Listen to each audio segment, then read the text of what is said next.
Hello everyone and welcome to another incredible game from round 4 of this year's Tata Steel Masters edition. It is world number 2 Ding Liren, also the World Chess Championship Challenger, again, not the World Chess Championship Challenger as, okay, how do you call it if he's playing against Nepo, who is also a World Chess Championship Challenger. So they are both World Chess Championship Challengers, I guess. He's playing against Praggnanandhaa, and okay, there's a bit of a difference in rating here, as Ding is the only other 2800 player in the world other than Magnus Carlsen, but both of them have been having an excellent tournament so far. Pragg with 3 draws. I think he drew against Arjun, against Levon, and against Vincent, and Ding with 2 draws and 1 win. He defeated Gukesh, I believe, in round 1. So let's see what happened in this one. It's quite a game, and well, it's really a great opportunity for Pragg. Black pieces against Ding, so let's see what happens.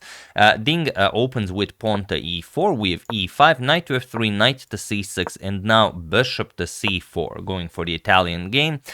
Bishop to c5, and now Ding just castles, not going for the absolute best move, but okay, knight to f6, we have d3, d6, and now pawn to c3, we have a6. This is all very standard stuff, nothing new here. Rook to e1, we often say that knight to g4 is pointless, you're just going to defend the pawn and kick away the knight. Bishop back to a7, and now pawn to a4. Bishop to b4, still by far the most played move, but Ding goes for the second most popular, pawn to a4. We have castles by Pragg, h3, and now bishop to e6. So again, all been seen before, nothing new here, standard stuff of the Giuoco Piano, captures, bishop to... That's not a bishop, bishop to e3, and here bishop captures on e3, and this is where the game takes an interesting turn. The position was reached, even some 10 games in top-level games reach this position. For example, Maxim Vachier-Lagrave defeated Dmitry Yakovenko here with rook captures on e3. Also, Hans Niemann tried rook captures on e3 against Fabiano Caruana, although he lost that game. But in all of the games, rook captures on e3 was played. But here, Ding plays f captures on e3, and it is now, as of move 12, that we have a completely new game. So let's see how Pragg adapts to this new idea, and is it a surprise for him? He plays pawn to a5, as one always should. You are stopping b4. Maybe you have some ideas of shifting the rook over to the b file, but as you'll see in the game, that's not Pragg's main intent. Knight to d2, and he plays queen to d7. So now he connects the rooks, and the rooks can now be developed to d8, to e8. It can remain on f8, all depending on what Ding plays. We have queen to b3, going after the b7 pawn, and now just pawn to b6, defending the structure.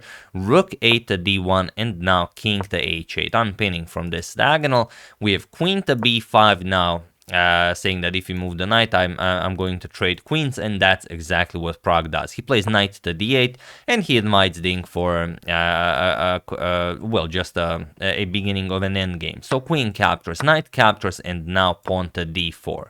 So it's a bit of a different than if rook captured on e3, but I don't think this the structures that arise from this are any surprise to Pragg. So knight to f7, we have king to f2. Ding now wants to get his king to the center of the board.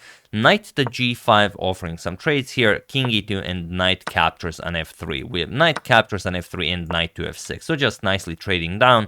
A lot of tension in the center. As you can see, the position is almost symmetrical, you know, if you consider the pawns, but that means that there's not all that much to do. So knight to d2, we have king to g8. The king no longer needs to stay in the corner of the board. Rook to f1 now. We have rook f to e8. Now Pragg wants to play rook a to d8 and have the other rook on e8, and then start opening up the middle of the board, as Ding's king is, well, just in the center of the board. So rook to f3, and now rook a to d8. And here Ding plays g4. He wants to play g5, and if Pragg allows this, could be very nice for Ding. But Pragg goes for the instant pawn to d5. And in the interview after the game, Pragg said that this might have been something that Ding missed, because there's just not a good reply for white. Because what you really don't want to do with the white pieces is just allow black to trade down everything, and then black is just equal or better. And I mean, that's they played the Giuoco Piano piano, that's just no way to live with white. So problem is, let's say d captures on e5. Here, okay, look at those triple pawns. Knight to d7 can be played. Also something that Pragg mentioned that maybe Ding didn't take into consideration. Now knight captures on e5 is coming. We'll be attacking the rook, so we're going to have to move the rook. Knight captures on e5, and black is, just has a spectacular position here. On the other hand, after this d5 move, if you go for e captures on d5, also just e captures on d5, and now if rook to f5 putting pressure on the e pawn, you can just play e captures on d4, c captures on d4, and now pawn to c5 putting pressure on the d4 pawn, and the white king is still a little bit vulnerable in the center. So Ding doesn't like either idea. He just moves the rook back, rook f to f1, and now e captures on d4, c captures, and d captures on e4, temporarily winning a pawn, but only temporarily. Pawn to g5, Ding finally gets this move in, knight to d5, and now knight captures on e4, but Pragg continues busting through the center, just pawn to e5. And okay, rook to f5, going after the pawn, knight to b4. Now, you could capture on d4 right away. Pragg goes for this idea. The idea is that, you will see as it will be resolved very soon. Ding captured on e5. Here we have rook captures on d1, king captures, and now knight to d3. That's the point of knight to b4, attacking b2, and also the e5 pawn.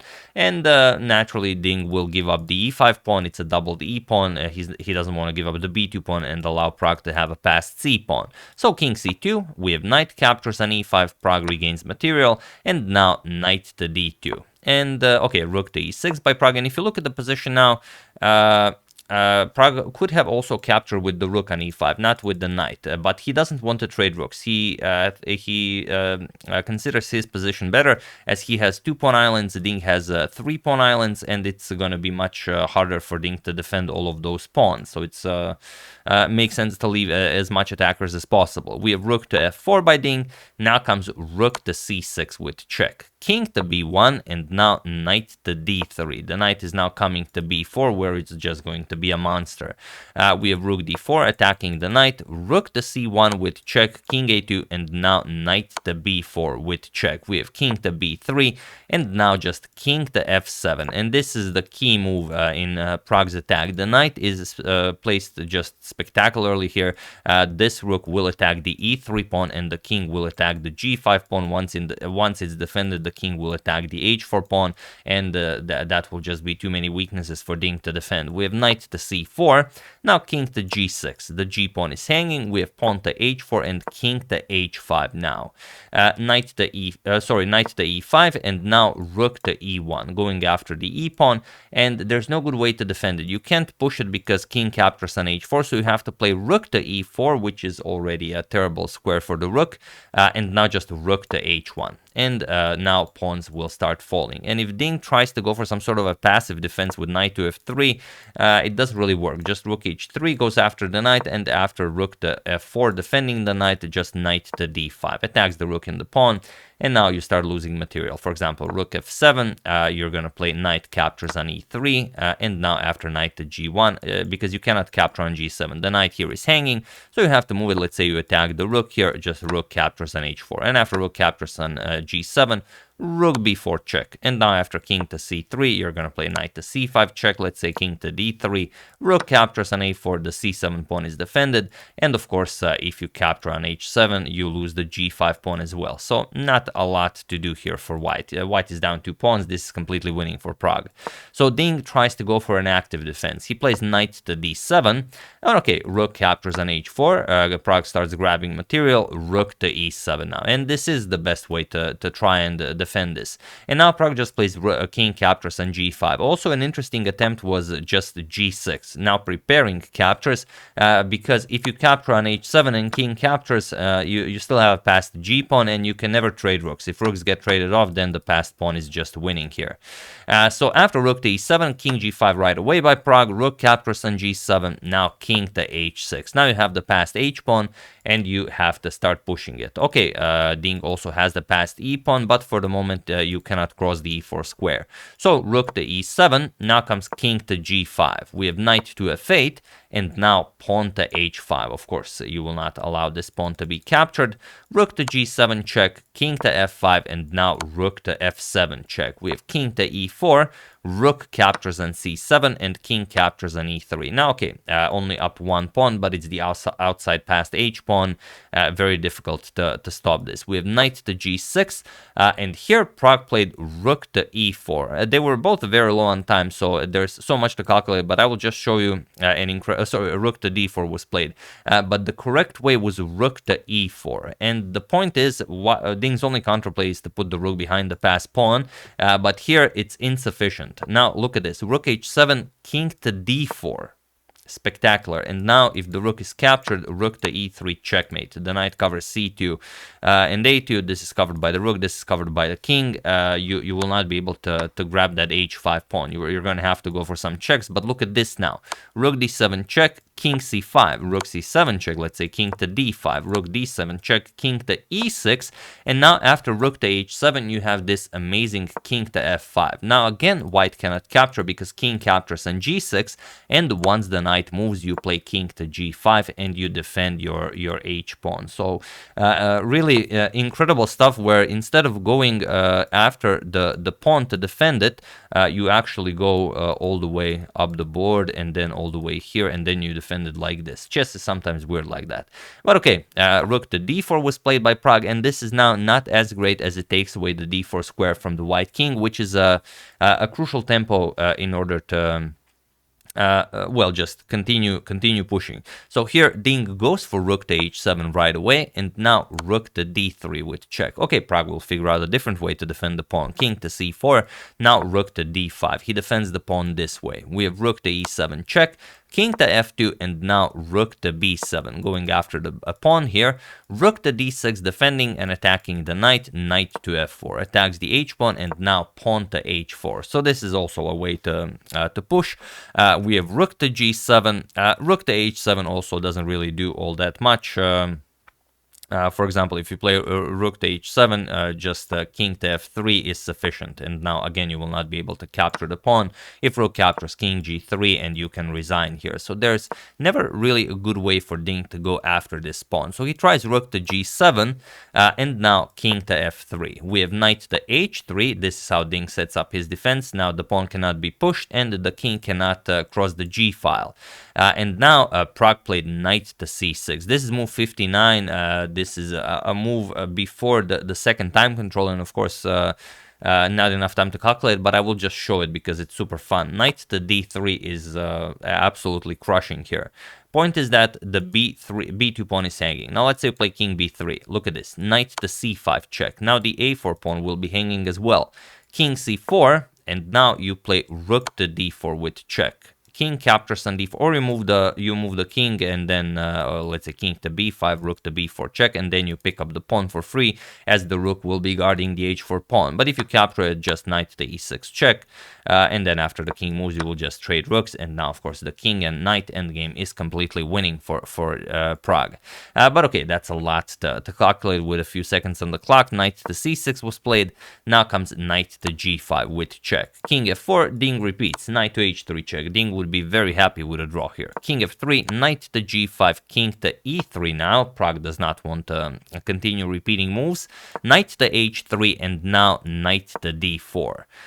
We have rook to g4 now, going after the pawn, but now rook to c6 with check, king to d5, and rook to c5 with check, king to d6, and now knight to f5 with check, nicely defending the h4 pawn, king to d7, and now king to f3, forcing the rook away from the fourth rank. So rook to g6, and now rook to d5 check, king to e6, and now just knight to e3, nicely defending the rook, knight to g1 with check, king to e4, and now knight to h3, again setting up a blockade, but now rook to d4, and now everything is nicely defended. Also the a4 pawn is attacked. Pragg just creating too many weaknesses for Ding to handle. B3 and now rook to B4. We have rook to F6. One last attempt at trying to hold the game. If rook captures on B3, rook to F4 check will pick up the passed pawn. But Pragg just plays king to D3. He hides his king to safety. And now you will lose one more pawn. And well, that's just a position no one can hold. So it was in this position on move 73 that Ding Liren resigned the game, as there is nothing more to be done here. An absolutely crushing win for Praggnanandhaa. Ding tried something weird in the opening. He tried a line no one ever played, which is considered suboptimal, but he thought, okay, it gives me an equal game. There's just no way for black to get any activity in here. But and while all that is true, Pragg just outplayed him. So throughout the game, there was no blunder. There wasn't no great mistake that Ding committed. It's just that move by move, Pragg slightly outplayed him, and then those 0.1, 0.1, 0.1 advantages piled up, and all of a sudden his position was completely winning. So here you resign. There's just no good way to continue. Let's say you try to go after the h4 pawn. Let's say rook captures on b3, knight to f3 goes after the pawn. Even just just b5 wins the game. Like a captures on b5, rook captures, now the a pawn is unstoppable. Knight captures on h4, or if you don't capture, then the h pawn also marches forward, knight captures, now rook b6 check. You trade rooks, that's it. King e5, captures, and you advance the pawn to victory. So it's so winning that you can choose pretty much any line, it will still be winning. So yeah, very nicely done by Pragg, taking down a 2800 player in the World Chess Championship Challenger. Also, here are those are not the standings of this tournament, sorry. Let me just find it. Okay, here it is. There we go. Standings after 4 rounds. Today's a rest day, so tomorrow we'll be continuing with round 5. But you have Anish Giri leading with 3 points after beating Magnus Carlsen, tied with Abdusattor Nodribek also with 3 points after beating Parham Maksudlu. Then with 2.5 points, Fabiano Caruana and Praggnanandhaa. With 2 points, Levon Aronyan, Arjun Nerigesi, Magnus Carlsen. Wesley So, Ding Liren with 1.5 points, Parham Maksudlu, Vincent Keimer, Richard Rapport, Jordan Van Forest, and also in last place Gukesh with 1 point so far. He had a tough start to the tournament, but he's a very strong player. We'll see if he will be able to recollect himself and deal some damage. So yeah, that's the game. Hope you guys enjoyed it. I think it's absolutely spectacular that both the only two 2800 players in the world in classical lost their games in the same round in the same tournament. Magnus losing the game that we've already shown, and Ding now losing to Praggnanandhaa. Absolutely incredible. So yeah, very exciting tournament. I would like to thank Dominik Pintaric, Suresh Kota, Dominik Itzelli, Jeffrey Manser, and Richard F. Sayaj for a contribution to my channel. Thank you a lot. I really appreciate it. As usual, you can check 2 of my previous videos here. Thank you all for watching, and I will see you soon, continuing the coverage of the Tata Steel until it finishes. So thank you all. I will see you soon, and have an excellent rest of your day.